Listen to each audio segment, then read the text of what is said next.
فيديو النهارده يا جماعه من المدرسه نفسها. اول حاجه ازيكم عاملين ايه؟ يا رب تكونوا بخير، ومتنسوش تحطوا لي اللايك والسبسكرايب وتفعلوا زر الجرس عشان يوصلكوا كل جديد.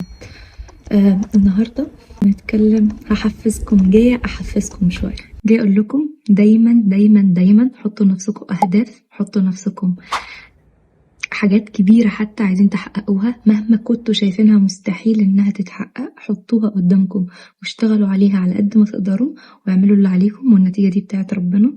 بس الأهداف بتتحقق يا جماعة، الأحلام بتتحقق يا جماعة، والأهداف بنوصل ليها. مفيش حاجة في الدنيا دي اسمها مستحيل، في حاجة اسمها شغل وتعب واستمرارية وتوفيق من عند ربنا، ومفيش حاجة اسمها مستحيل. أنا بعمل لكم الفيديو ده من المدرسة الساعة بالظبط 3، عندي كورس ألماني طول النهار في المدرسة. تعبانة والله وطلع عيني، يعني بعمل مونتاج وانزل فيديوهات بالرغم اني ما عنديش وقت، بس بحاول استمر على قد ما اقدر، بحاول اعمل كل اللي اقدر عليه علشان اوصل لاهدافي. في المدرسة من الساعة 7 طول اليوم عندي مذاكرة وامتحانات. ايام كتير بتعدي عليا، كان عندي مثلا امتحان الرياضة ده قعدت اذاكر له حوالي طول الليل وما نمتش خالص، وجيت ربنا ما وفقنيش في الامتحان ده وحليت بشكل ما. المدرسة بتاعتي زي ما تقولوا بتعمل امتحانات امبوسيبلة، وساعتها يا جماعة بعد ما حليت الامتحان حلو، اللي هو انا زعلت، قلت ليه تعبي كله كده راح على الفاضي، انا فضلت طول الليل اذاكر. وما اضحكش عليكم، من جوايا انا زعلت جامد، بس ما وقفتش هنا، ما خلتهاش الوقعة اللي توقفني، وزعلت جامد وعيطت كمان، بس قلت لأ، هنكمل وإن شاء الله خير في اللي جاي. فاللي عايزة أقوله لكم، اتعبوا دايما على أهدافكم، ومش من أقل عقبة أو من أقل مشكلة تنحط في طريقكم توقفوا وتزعلوا، وقفوا وزعلوا وعيطوا عادي، بس ارجعوا أقوى. فاهمين؟ ما تخلوش النقطة دي هي اللي توقف الحلم بتاعكم، أو مثلا ما تخلوكوش تكملوا أي حاجة في الدنيا. كمان محتاجة استمرارية. سلم النجاح ما بينطلعش مرة واحدة يا جماعة.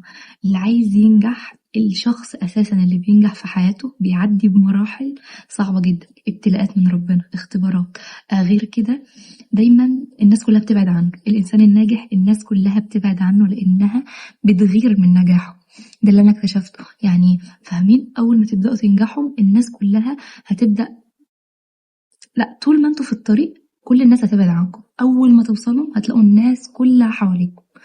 فاهمين؟ فالموضوع مش سهل، الموضوع مش اللي هو انا خلاص قلت النهارده انا عايزه انجح وخلاص هنجح يعني هنجح، النجاح هيجيلي. لان النجاح ما بيجيش لحد، انت اللي بتروح للنجاح. والنجاح ده مش سلمه ولا اتنين، ده طريق لا لا نهاية، بتوصلوا امتى مش معروف.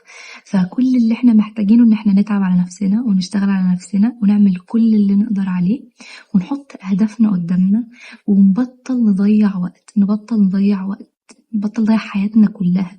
ناس كتير بتعدي اليوم كلته على التليفون من غير ما تعمل اي حاجة، سكرولينج على السوشيال ميديا، تتفرج على ناس ولا بتفيدها ولا بتعمل لها اي حاجة. ما قلتش ما تتفرجوش، اتفرجوا، بس حطوا لنفسكم وقت معين. وزي ما انتوا بتضيعوا وقت كتير قوي، حاولوا تستغلوا جزء من الوقت ده ولو بسيط جدا، ان انتوا تتعلموا حاجة جديدة، تعلموا لغة، تعلموا مهارة تفيدكم في المستقبل، تعلموا اي حاجة في الدنيا. زي ما قال كريستيانو رونالدو قبل كده يا جماعة في فيديو من فيديوهاته، او في مقابلة من مقابلاته، ان الانتظام هو اصعب حاجة في الدنيا، ان الانسان ينتظم. والانتظام هو على فكرة سر من اسرار النجاح. الاستمرارية والانتظام، ان انت تفضل تستمر دايما، تعمل عادة وتفضل منتظم فيها. حاجات كتير قوي يا جماعة. يعني الانسان الناجح دايما انسان منتظم، انسان عارف ينظم وقته ازاي، انسان عارف يمشي اليوم بتاعه ازاي ويرتب حياته ازاي. فاهمين؟ فعاوزاكم كلكم كده يا جماعة من النهاردة تقوموا وتفوقوا، تقعدوا كده مع نفسكم تفكروا يومكم بيعدي ازاي، ايه الحاجات اللي بتستفادوها، ايه الوقت اللي بتضيعوه في يومكم. يعني مثلا انتوا معاكم اليوم 24 ساعة، قولوا بيعدي 8 ساعات نوم، فكده انتوا معاكم 26 ساعة. شوفوا 26 ساعة اللي في يومكم ده بتضيعوهم على ايه. جزء منهم بيروح سواء للشغل، بيروح سواء للعمل، للدراسة، لأي حاجة. شوفوا الوقت، قولوا يا جماعة في النهاية خالص هيبقى معاكم حوالي 9 ساعات 8 ساعات. شوف انت او انتي بتستخدموا 7 8 9 ساعات دولت ازاي؟ هل بيبقوا 7 8 ساعات منتجين ولا 7 8 ساعات ضاعوا من عمركم؟ يعني هقول لكم على حاجه، شايفين انا من زنقه الوقت عندي قاعده بصور لكم الفيديو ده في المدرسه النهارده لاني لازم انزل، برغم ان التليفون مطلعاني المساحه مزهقاني، بعمل المونتاج وبنزل الفيديو في 3 ساعات يا جماعه. انا لو التليفون مريحني شويه والله العظيم هنزلكم 3 مرات في الاسبوع، بس انا هحل المشكله دي قريب ان شاء الله. ف شايفين من زنقه الوقت انا قاعده بصور لكم في المدرسه بالظبط 10 دقايق وهيبدا معايا كورس الماني، بس انا يعني مش مضطره، دي حاجه انا بحبها وبعملها عشان انا عايزه انجح. فهل انا بقى لو مش عايزه انجح مستسلمه كده؟ لا، انا تعبانه النهارده وعندي كورس، فدي حجتي لنفسي. مين اللي هيجي يحاسبني؟ مين اللي هيجي يقول لي انتي ما نزلتيش فيديو النهارده ليه؟ لا انت هتتعاقبي. لا، انا بحاول ابقى منتظمه مع نفسي وبحاول ابقى قد كلمتي دايما مع نفسي. علشان يا جماعه يعني بصوا لنفسكم كده في المستقبل، انتوا عايزين في المستقبل تبقوا ناس عاديين. خلينا نرجع لكلامنا. انا بس كنت في كورس زي ما كنت قايله لكم، وكنت بدات الكورس فما عرفتش اكمل الفيديو. فيا جماعه زي ما كان موقفنا كنت بقول لكم، انتوا يا جماعه عايزين تبصوا لنفسكم في المستقبل ازاي؟ عايزين تشوفوا نفسكم كده احلى. فانتوا عايزين تشوفوا نفسكم ازاي؟ عايزين نفسكم في المستقبل كده تقفوا قدام المرايه تلاقوا الشخص اللي انتوا بتحلموا بيه، اللي بتحطوا له اهداف طول حياتكم متحققه وعايشين الحياه اللي نفسكم فيها، ولا الشخص اللي ضيع حياته كلها في تضييع وقته على حاجات ملهاش لازمه؟ انا ما بقولكوش ما تتفرجوش على التليفون، ما بقولكوش ما تلعبوش، ما بقولكوش قضوا الوقت اللي انتوا عايزينه، بس بقولكم نظموا وقتكم. حطوا وقت في الحاجات اللي انتوا عايزين تعملها في ساعه في اليوم، ولا حتى من ساعه كتير، بس مفيش حد بيطلع السلم مرة واحدة. ويحطوا وقت تاني في تعلم حاجة جديدة، اقرأوا كتب، اتعلموا لغة جديدة، اتعلموا مهارة جديدة، اتعلموا أي حاجة تفيدكم في المستقبل، وذاكروا. دوروا على حياتكم ومستقبلكم. القعدة على التليفون صدقوني مش هتفيدكم بأي حاجة. طول ما انتوا عايشين حياة تلقائية كده وقتكم كله كتير ضايعين وقتكم كله على التليفون. فانا هقول لكم على حاجة، انا كمان يعني قبل ما ابدا احاول انظم حياتي كنت زيكم بضيع وقتي كله على التليفون، بعمل حاجات كتير قوي ويومي كله كان بيعدي من غير ما استفاد من اي حاجة. بس الفرق بيني وبينكم ايه؟ ان انا جيت يوم كده فقت قلت لا، انا لازم احط نفسي واحط اهدافي وامشي عليها علشان خاطر احقق احلامي، علشان خاطر ما افضلش. انا كنت كل سنه اقول خلاص انا هبدا يوم ورا يوم بيعدي ورا يوم بيعدي لحد ما السنه كلها بتعدي وبطلع من غير اي حاجه، وانا مش عامله اي حاجه في السنه يا جماعه. بس انا دلوقتي الحمد لله بحاول التزم على قد ما اقدر، ما اضحكش عليكم واقول لكم ان انا طول الوقت ماشيه بيرفكت، لا، بيجي عليا اوقات واحس انه لا مش قادره اكمل، باخد راحه مع نفسي وارجع اتفرج على التليفون بقى بساعات لا نهائيه واعمل حاجات كتير قوي، بس برجع اقوم اقوى من الاول. فزي ما بقول لكم دايما ركزوا، حاولوا اهم حاجه في الدنيا تنظموا الوقت. نظموا وقتكم وحياتكم هتترتب والله العظيم. من يوم ما تنظموا الوقت هتلاقوا ان الوقت بدا يبقى فيه بركه.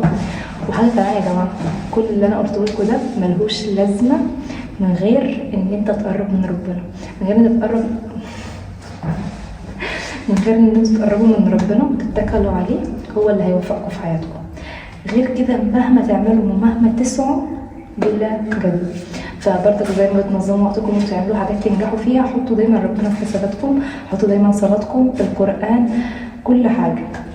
الحمد لله ربنا موفقني عشان بحاول اقرب على قد ما اقدر. ما اقولكوش انا اقرب حد لربنا، بس بحاول اجهد نفسي على قد ما اقدر، بحاول اعمل كل حاجه اقدر عليها، وبحاول انجح وبحاول احقق احلامي، وواحده واحده ان شاء الله هننجح وانتوا كمان هتنجحوا. بس ابداوا من النهارده، ما تستنوش بكره، ابداوا من دلوقتي، بلاش من بكره، من اللحظه دي. فاتمنى تكونوا استفدتم واتمنى تكونوا انبسطتوا بالفيديو. متنسوش تحطوا لي لايك وسبسكرايب، واشوفكم الفيديو الجاي على خير. تشاو.